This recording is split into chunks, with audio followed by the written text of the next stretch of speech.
ڕزگارکردن یان داگیرکردن ئەو شەوەی مێژووی عێراق و ناوچەکەی گۆڕی ئەو پرۆسەی ناونرا پرۆسەی ئازادی عێراق و دواتر ئەنجامدەرانی بەداگیرکردن ناویان هێنا تا پێش 9 نیسانی ساڵی 2003 ئەڕۆژە و هەواڵێکی جیاواز لەبارەی چارەنووسی ڕژێمی بەعەز بڵاو دەکرایەوە. ڕۆژێک دەگوترا ئەمریکا لە ڕژێمەکەی سەدام حوسێن دەدات، ڕۆژێکی دیکەش دەگوترا ئەوە تەنها فشاری ئەمریکا و هاوپەیمانەکانێتی بۆ ئەوەی سەدام حوسێن مامەڵەی خۆی بگۆڕێت. لە هەرێمی کوردستانیش چیرۆکێکی ترسناک بڵاو ببووە، ئەویژەوە بوو ئەگەر ئەمریکا لە عێراق بدات ئەوە سەدام حوسێن بەچەکی کیمیایی لە هەرێمی کوردستان دەدات. سەرنجام لە نیوەی دووەمی بەهاری ساڵی 2003دا هێرشێک دەستی پێکرد بە ناوی پرۆسەی ئازادی عێراق و لە 9 نیسانی هەمان ساڵدا هێزی هاوپەیمانان گەیشتنە ناوەڕاستی بەغدای پایتەخت و کۆتایی هات بە ڕژێمی بەعەز. ئەو جەنگە بە سەرۆکایەتی ئەمریکا و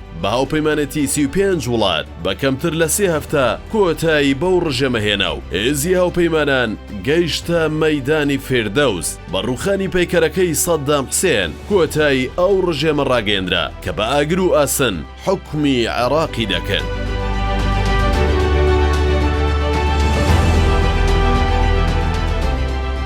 مانگەکانی بەر لە هێرشکردنە سەر عێراق ئەمریکا و هاوپەیمانەکانی بەچڕی لە ئەنجومەنی ئاسایش باسییان لەوە دەکرد ڕژێمەکەی سەدام خاوەنی چەکی کۆکوژە و دەستبەرداری ئەو چەکانە نابێت. ئەمە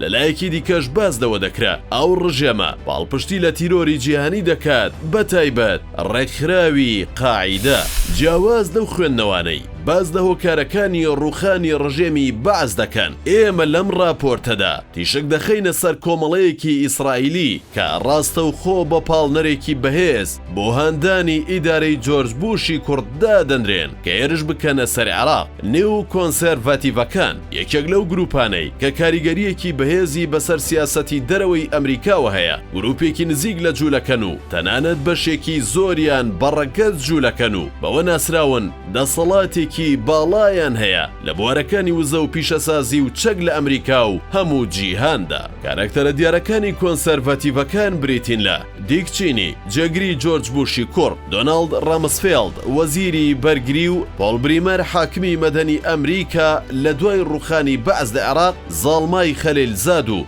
ڕیچارد ئارمیتاج، هەروەها ئیلۆت ئابرامز و ڕیچارد پێرڵ لەگەڵ کۆندالیزا ڕایز وەزیری دەرەوە لە کابینەکەی جۆرج بوشی کوڕ سەرجەم ئەو کارکتەرانە بوون کە ناویان لەو گروپەدایە کە ڕۆڵی ڕاستەوخۆ یەکلاکەرەوەیان لە ڕووخانی ڕژێمی بەعەسە بوو. ئەو گروپە لە ئەنگری سەرسەختی دەوڵەتی ئیسرائیلن لە سەردەمی جۆرج بوشی کوڕدا وەستەباڵەکانی کۆشکی سپیان گرتە دەست. هەر ئەوانیش بە هاوکاری دەوڵەتی ئیسرائیل ئەندازیاری ڕووخانی ڕژێمی بەعەز بوون. لە دوای کەوتنی بەغداش ڕۆژ بە ڕۆژ پێگەی ئیسرائیل لە ناوچەکە بەهێز و سەلامەتتر دەبێت.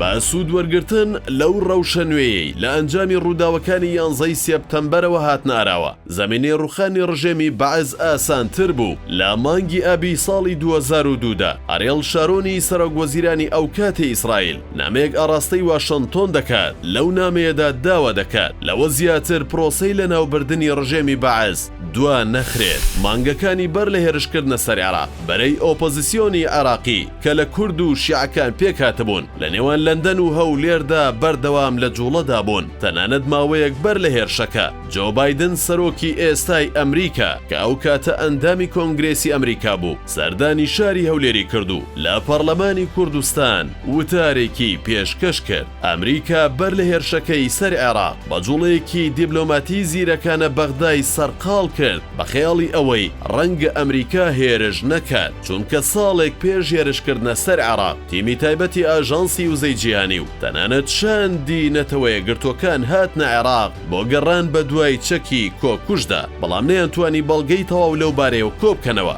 بەشێک لە شارەزایانی سیاسەتی ئەمریکاش دان بەوەدا دەنێن ئەمریکا لە بنەڕەتەوە دەیزانی عێراق چەکی کۆکوژی نییە و ئەو تیمەی تەنها بۆ کاتکوشتن و سەرقاڵکردنی عێراق ڕەوانەی ئەو وڵاتە کرد.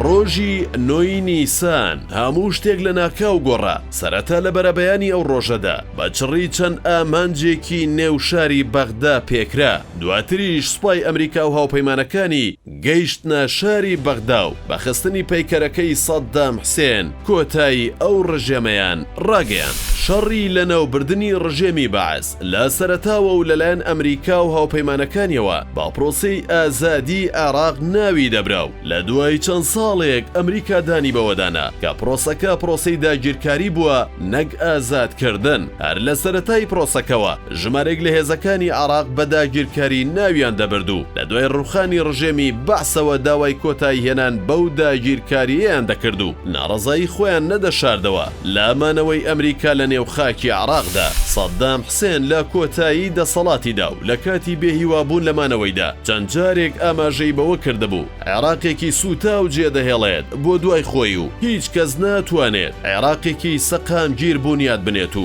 بیکاتە وڵاتێکی پێشکەوتوو لەلایەکی ترەوە بەشێکی زۆر لە سیاسی و شارەزایانی عێراقی و ناوچەکەش باسییان لەوە دەکرد عێراقی دوای سەدام وەک منهۆڵێک وایە کە سەرەکەی لابەریت و کەس ناتوانێت سەقامگیری بۆ وڵاتەکە بەدی بێنێت ئێستا و دوای 19 ساڵ لە نەمانی ڕژێمی سەدام حوسێن عێراق لە خراپترین دۆخی سیاسی و ئیداری و داراییدایە و دۆخی وڵات بە جۆرێک تێکچووە کە کەس نازانێت بەکام ئاراستە هەنگاو دەنێت دەستی وڵاتانی دەرەوە لە عێراقدا لە دەستی خودی عێراقیەکان کاراترە و هەرچیەک وڵاتانی دراوسێ مەبەستیان بێت هەرەوە ڕوەدات نەک ئەو شتەی کە عێراقیەکان مەبەستیان بێت ئێران بە تەواوی هەژمونی بەسەر وڵاتەوە هەیە و تورکیاش لەلایەکی ترەوە جگە لە داگیرکاری بەشێک لە خاکەکەی لە هەرێمی کوردستانەوە بەردەوام هەڕەشەیە بۆ سەر سەروەری خاکی وڵات سەرجەم پێکاتەنەتەوەی و ئاینەکانی وڵات دابەشی چەند بەرەیەکی دەرەکی بوون و وڵاتانی سوننە و شیعە ململانەی توندیان لە عێراق درێژە پێدەدەن